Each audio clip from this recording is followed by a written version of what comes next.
Welcome, everybody, to the Creator Tutorials podcast. Super excited. We got on Bri today. Bri, would you go ahead and give yourself an introduction? Hi, yeah, I'm Bri Campano. I'm with NumoSpect Media, and we serve independent creators of all kinds, from podcasters to filmmakers to recording artists. And our goal is to help develop creators to their full potential and help them get started. We're that middle ground that I already know how to kind of do things, but I'm not really sure where I want to go and how to develop it into a more full-time or at least a more professional level. And so that's where we come in, and we have a great time doing it. It's a blast. And I really love working with the creators I get to work with. Yeah, really amazing creator-centered business, helping creators smaller and larger. You call it the everyday creator that you like to help. So tell me about that, Bri. How did you get into what you're doing, and why are you doing what you're doing now? It's a great question. I got started because I'd come out of a pretty serious illness, which I still deal with every day. And I had a robust soap business, which took a lot of physical activity, and I had to cut back. So I dove into podcasting and surrounded myself with podcasters, and I was learning and growing. And I learned how to do it all, but then what was next? And I got lucky.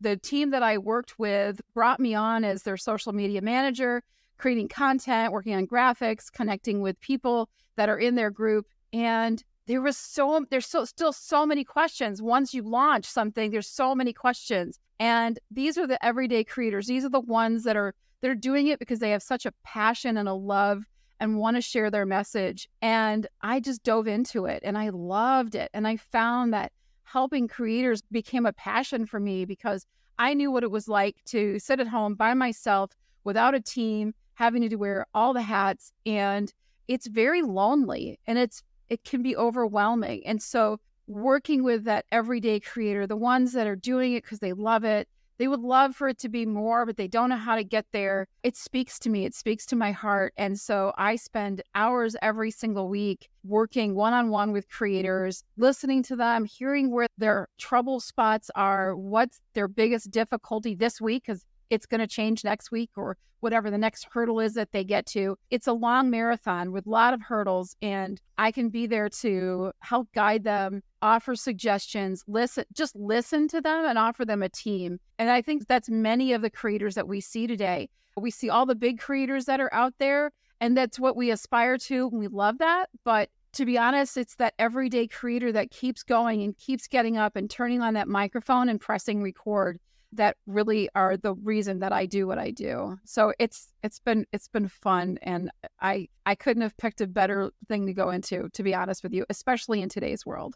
Yeah, it's super true, right? There's a lot of focus on the really big creators. It's like a lot of things in life. The top 1% gets 99% of the results and the spoils of it. But walk me through when you first started this. You had a job, but you got sick and you had to change directions. A lot of people are kind of at this spot. You work with a lot of these people. They're just starting on their creator journey. So can you just tell me a little bit more about that transition and how you got into NumoSpect and how NumoSpect started? Sure. Once I got into social media management and was working with all these different podcasters, I realized that I had a limit to how many people I could help.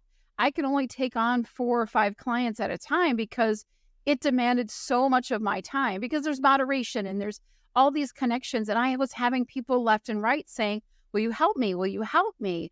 I just need your advice. And as much as I love to do that, it was overwhelming to me. And I decided I needed to make a shift and do it in a different way, work with people in a different way than just serving the 4 communities that I was in.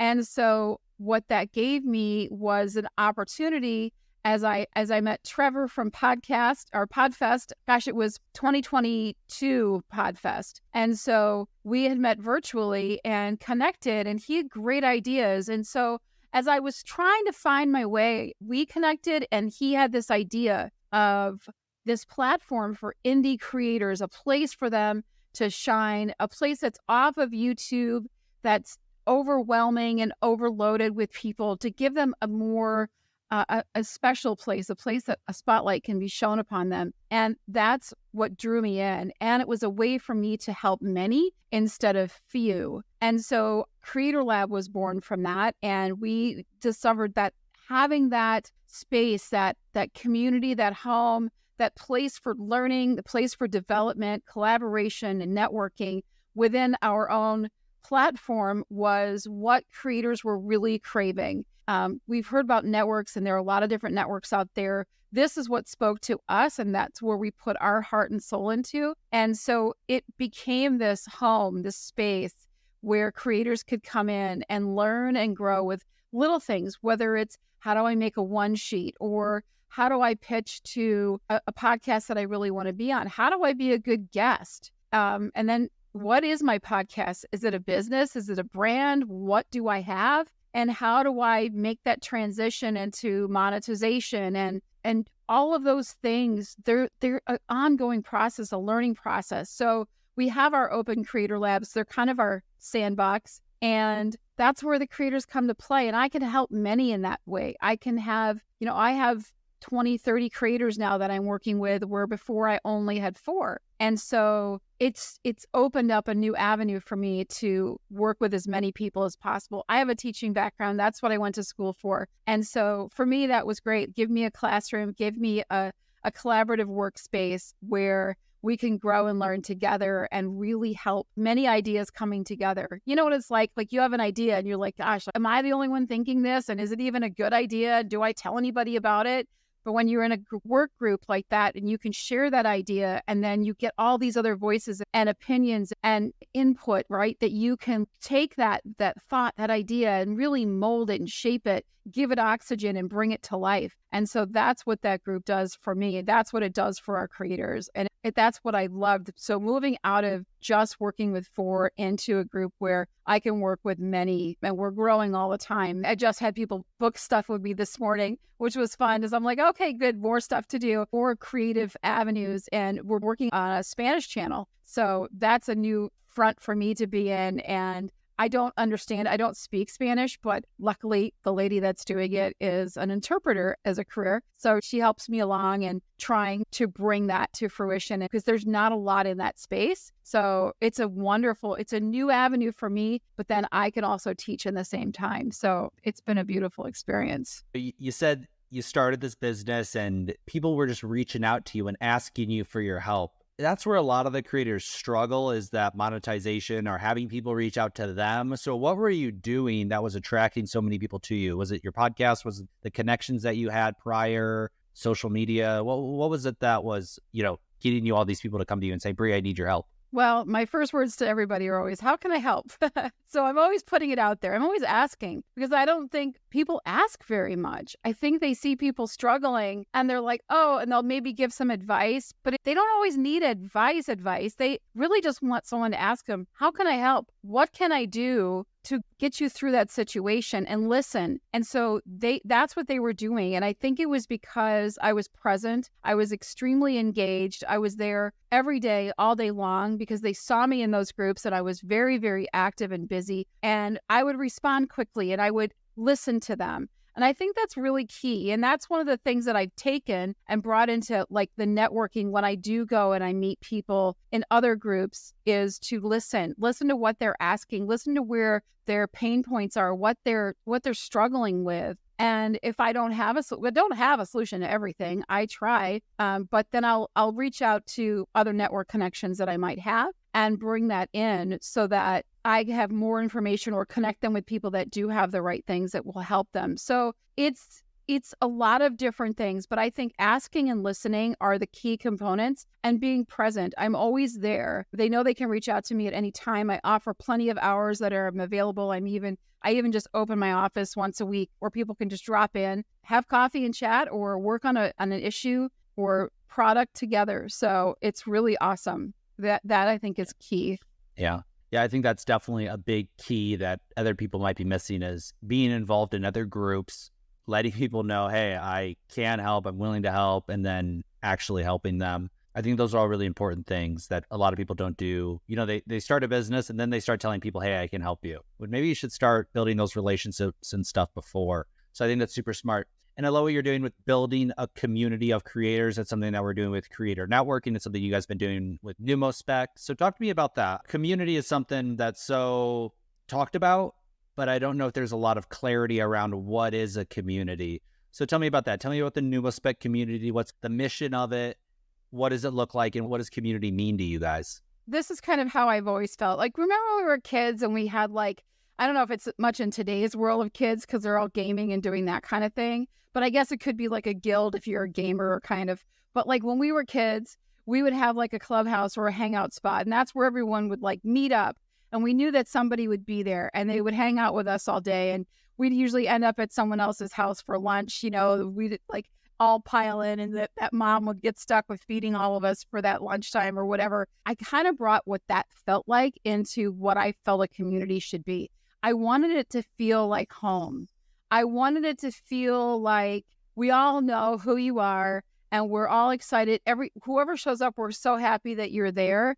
And that sense of belonging, that home feeling. So when you come there, you know you're in this safe haven, this space that's going to offer love and support and caring about what you're doing as you share that with others as well. So that was first and foremost the goal of our community. And then it was just really being involved in it. What are the things that make a community healthy and grow? And that is getting together, giving them spaces to learn, and then also a space to kind of just play and collaborate, and also some fun stuff. We have happy hours on Fridays, and they're a networking event, but it's just to catch up. How was your week? What were you doing? A place where they can come and just gather and chat without it being technically, oh, we're going to learn this specific thing today. We have other days for that. So I think offering a variety of things and then giving resources and knowing that they can come there to get trusted information.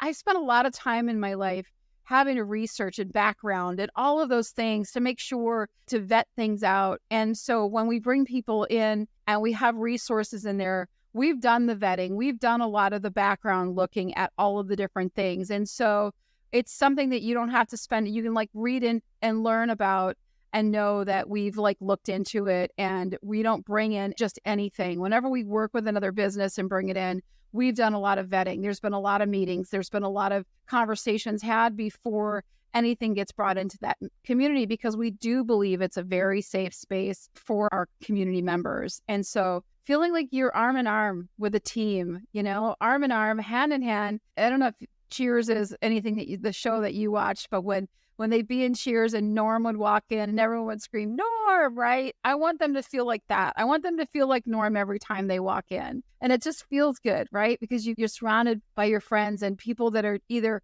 coming up to you to see where you're going because you're ahead of them a little bit, or people that have been doing this longer or have a lot more experience that you can lean on. So you're a mentor and then you're also getting mentored. And so I think that all comes together, and being engaged with them and answering questions like I've done and listening and cheering. Cheering is a big part of it too. I think we need to cheer for each other more, celebrate each other more. It's a lot of things, but it's also very simple. Make it feel like home. Make it feel like people belong. So that's what I got. Well, I want to talk about networking. I'm a big networker. I run a networking organization called Creator Networking. You do a lot of networking. That's a big part of NumoSpect, is kind of the networking aspect of that. Everybody kind of has their own take on networking. They go about networking in a different way. How do you go about it, Bri? Do you try to meet a ton of people? Are you very kind of particular about who you meet? Give me an insight on how Bri does networking. I do a lot of networking. I love networking groups. There's a lot of different reasons that I do them.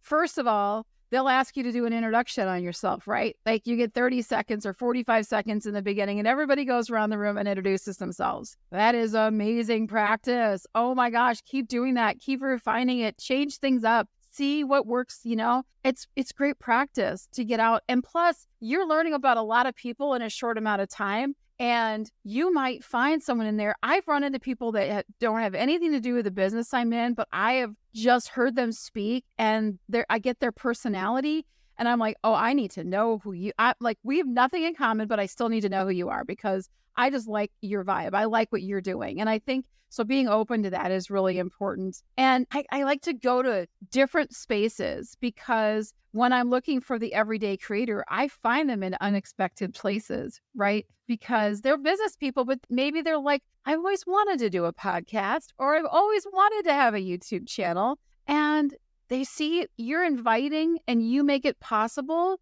And they think, oh, maybe I can do that. And I love that, right? Don't we love when they're like, oh, that light bulb goes off and they're excited and they're like, when they see the possibility in things. And so I find that at networking. So I go to a bunch. I go to one that's out it's always online, but like it's held out in San Diego. It's a San Diego base. It's called Exceptional Entrepreneurs. Exceptional Entrepreneurs. Thank you. It's so well run and it's so fun to be a part of. And I meet so many fascinating people in it that do all different kinds of things. You never know when you might need someone or you might be able to refer someone. And CJ is so good at running it that I learned like how to nail my pitch just in that. And also to be able to reach out to people and connect in these little work groups that come from that. So if we have a breakout room or something where I can connect with people and learn new topics, some of it ends up on my show. I might talk about it. Oh, we had this great discussion the other day and I brought that to my show because I'm learning new things. So that I look for them. I look for ones that let me in, and I don't always feel like I should even have a seat at the table. I feel like, if you see those movies where it's like all the top brass around the table and then they have all the interns and the other people on the back chairs in the back around the sides, I feel like I barely should be sitting in the interns' chairs half the time. But I come in and I learn and I grow and I go, maybe I do belong here. Maybe I do have a voice that needs to be heard, and it's helped me build my confidence, be able to talk to people better. And so there's so much that you get from those. So look for any and all that you can go to. You're going to find duds. You're going to find ones that don't fit you at all. That's okay. Move to the next one and keep looking. That's what I love about your group. You guys brought me in and I felt you definitely gave me that home feeling that I belong there. And so I gravitate to that. And I was like, and I love how it's run. So find something that suits how you work and what you like to do, and meet new people, because it's so crucial. The connections that I have made through networking have brought me to places I never thought possible. And it's 100% what I should have been doing a long time ago. And I'm so glad I'm doing it now. Yeah, for sure. Wow. Super, super powerful, Bri. You are not somebody who should be in the back of the room. You are, I think, a thought leader and somebody who has a lot of really great information to share, and have covered, I think, a lot of ground in a short period of time too, with what you're doing with NumoSpect, with networking, how many people you're connected with. So I just think that's such incredible advice. If you haven't been to a networking event before, should totally go to an online networking event. I really appreciate you spending the time with us today. I know you've talked about NumoSpect and some of the other things you're doing. How do people find those? How do they connect with you? How do they find you? Sure. I am it's NumoSpect.com. So NumoSpect.com. Super easy to find. We're the only ones you can search us out. And I am actually, by my moniker, which I use everywhere, is at the Clever Biatch, Biotch. It is not biotech, it is Biatch. And that's where I am on socials everywhere. So reach out if you have a question. Maybe you're not ready to join into anything, or you just want to see or meet me or connect with me, reach out to me. That's the easiest way to find me, is on all the socials. I am the same, every social network. So you can reach out and say, hey, I need a little help. And I'd be there to answer questions for sure. Definitely a great person to reach out to. So reach out to Bri. I'll put her information below in the description of this podcast. Bri, thank you so much for your time today. And we look forward to having you back on again.